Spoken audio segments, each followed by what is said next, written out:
What's up, YouTube? Thanks for watching. This is a review of my TV. It is a TCL R646. There's quite a few professional reviews online that I watch that give great reviews of it. There's also some mixed reviews that talk about some bugs and some issues with the software. So I thought, as a real-world person who's owned this TV for several months, who I've got several hundred hours of watching on this TV and gameplay on this TV, that I'd give you my opinions on it. So I'm not paid to do this review. I just do this for fun, just to help some people out. And I thought I'd talk about it. First off, I'm just going to say it's a fantastic TV. So if you don't want to watch any farther, just go out and buy this TV. I don't think you'll regret it. There are a few quirks to go over. I'll talk about maybe some of the competition. I'll try to make this quick. I think I'll start off with the remote. That's something that I don't really love. The shape is okay, the size is okay. If we can focus here, the volume is on the side though. So if you're using the TV's built-in speakers, which I don't do often, the volume being on the side is kind of odd. And also, none of the buttons are labeled all that well. Like I get, yeah, the home button, but I always forget what this one does. I forget what these three down here do. This is the voice one, that's settings. So I wish it were labeled a little bit. It works. This dedicated TCL button's kind of useless. It's nice to have Netflix and YouTube and Prime Video buttons. I wish this was a Hulu or Disney button, but whatever. It works.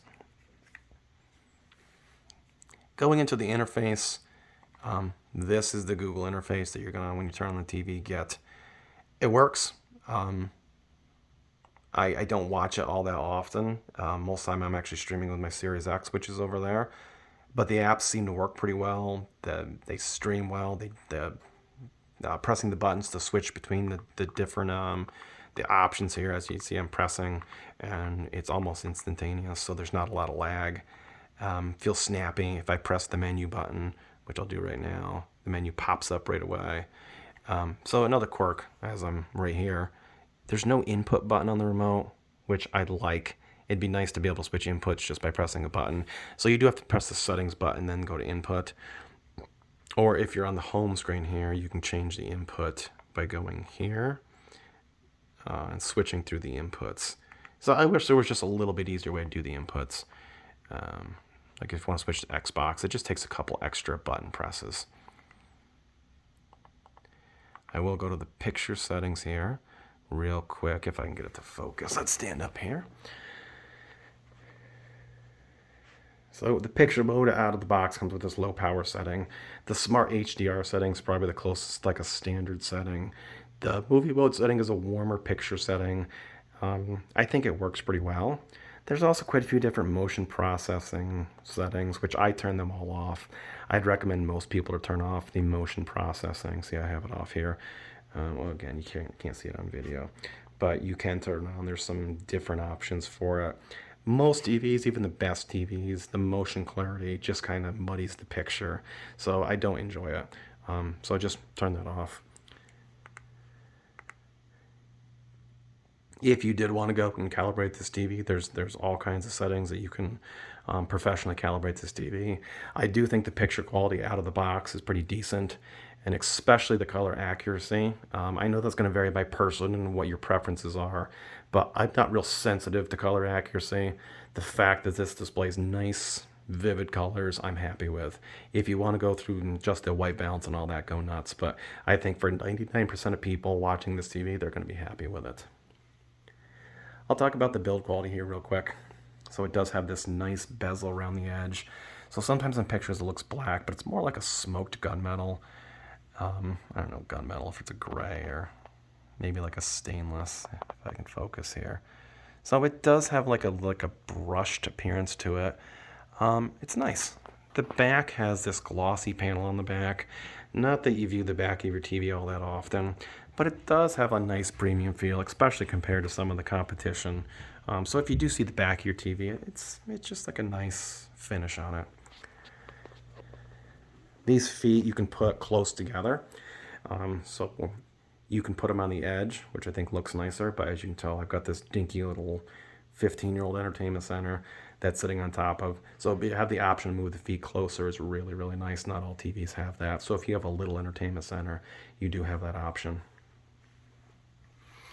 Down here you've got the microphone for Google. Um, some people don't like it because it kind of sticks out. I think it looks cool. It's a nice little, I don't know, just a little reminder that you've got the voice functionality on this TV. There is a button on the back to turn that microphone off if you don't want your TV listening, which, okay, just, I'm not too paranoid about that. If Google wants to listen, just go nuts. There's nothing going on in my house that you can't listen to.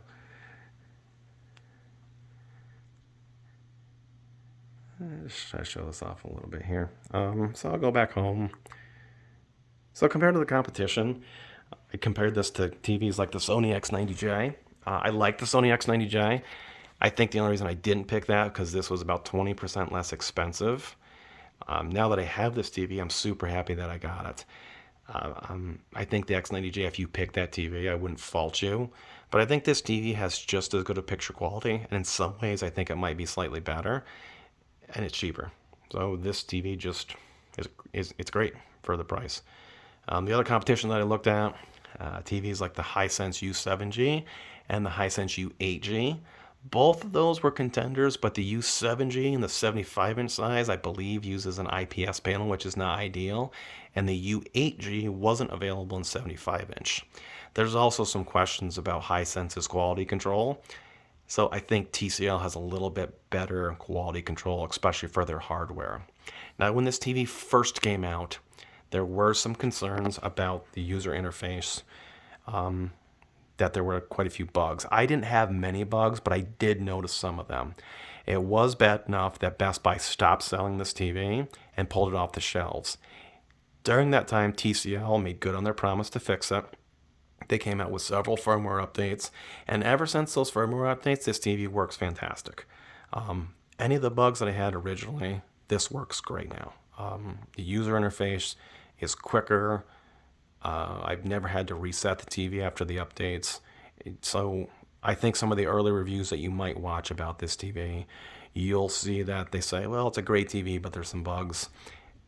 They're fixed. So you really don't have to worry about that right now. You may still run into a handful of bugs, but I don't think it's going to be any more than any of the competition out there. They've fixed it.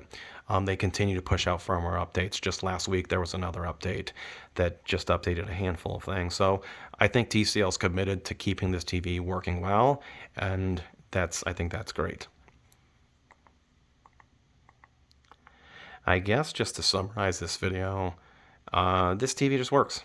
It's got a great picture quality. It's relatively affordable.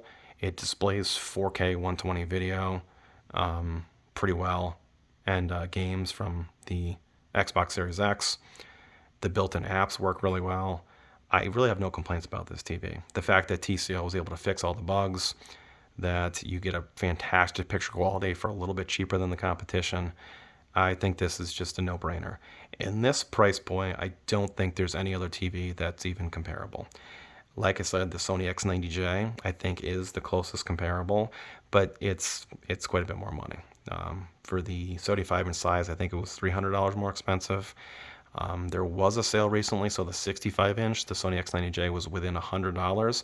At that price, if you wanted the Sony, go nuts. I think I prefer the TCL, but if you pick the Sony X90J, there's no reason to doubt your decision going that way either. This is a fantastic TV. I can only comment on this TV because this is the one I have in front of me. I would not hesitate to buy it again. And in fact, I'm thinking about upgrading my living room TV, and I probably will just buy another R646 in a different size.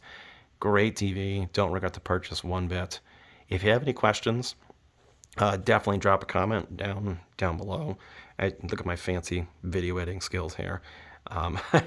So I appreciate it. If you would subscribe to my channel, that's awesome. If you made it this far into the video, sorry for talking the whole time and just not showing all that much, although there's not much to show on a TV.